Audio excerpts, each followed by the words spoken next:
Hey everyone, welcome back to Heartland Farms. Today we're talking about why we're not doing renewable energy.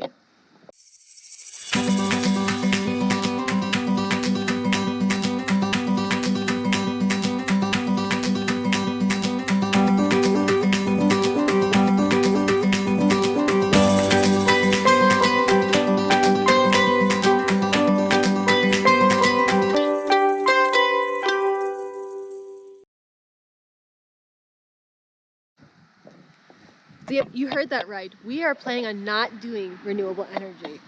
And I understand that sounds pretty crazy. Like, what? You're not going to do renewable energy? Isn't that part of self-sufficiency? Isn't that like part of living off the grid? Like being more self-sufficient is doing renewable energy? And the answer is no, we're not. I've gotten that question quite a bit because when people think homesteading, when they think self-sufficiency, they think, hey, you need renewable energy. Are you using solar panels? And again, the answer to that is no, we're not. And this is why. So before I dive too into our reason why, I want to kind of dive into like what you need for solar energy or even wind energy. Let's just say alternative energy. So let's say we were to get a wind turbine out here. As you can tell, it's windy. Let's say that wind turbine starts turning and starts generating electricity for us. Well, we can have that hardwired into our house, so when the wind's going, we have plenty of energy. We can run our refrigerator, we can run the freezer, we can run all those really conveniences or modern day appliances. But what happens when the wind stops? Where's that where are you gonna get that energy? It's the same thing for solar panels. When the sun's out and shining, yeah, we can generate a lot of electricity. We have an electric fence that runs off of solar. It's great when the sun's out. But what do you do for rainy days? And trust me, they happen up here. We're surrounded by Great Lakes. We get plenty of rainy days. You need something to really store that alternative energy. And the solution to that is a battery bank. So for a battery bank, you need a place to store all the batteries you need to run your home. And I'm not going to get into how do you calculate the number of batteries for your need. The reason is we're really not doing this at this time, so I haven't looked too deeply into it. I'm answering a question that I've just received quite a bit. But that's the most expensive part of any alternative energy setup is the battery bank.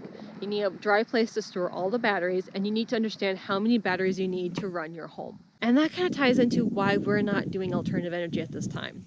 So right now, our house is a very old farmhouse, and we are gradually doing some improvements to it to make it more efficient. So if we were to map out how much electricity we actually use at this time, it's going to be a lot. And so we would buy all of these extra batteries to accommodate basically waste in our home. And we don't really want to do that when we go to alternative energy. We really want to buy what we need and use what we need. For right now, the reason we're not doing alternative energy is because we're really trying to make our home more efficient. We're trying to make sure that it doesn't leak energy and that we're using energy where we need to. So in the winter time, we feel cold drafts here and there.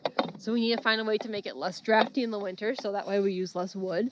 And upstairs, we're not using all the electric heaters. We're using less electricity there. In the summertime, how do we keep it more insulated so it stays cooler? And that way we're not running an air conditioning unit to help cool the house down.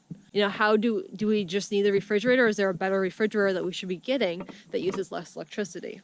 The same thing for a freezer. So that's kind of in sum why we're not doing alternative energy.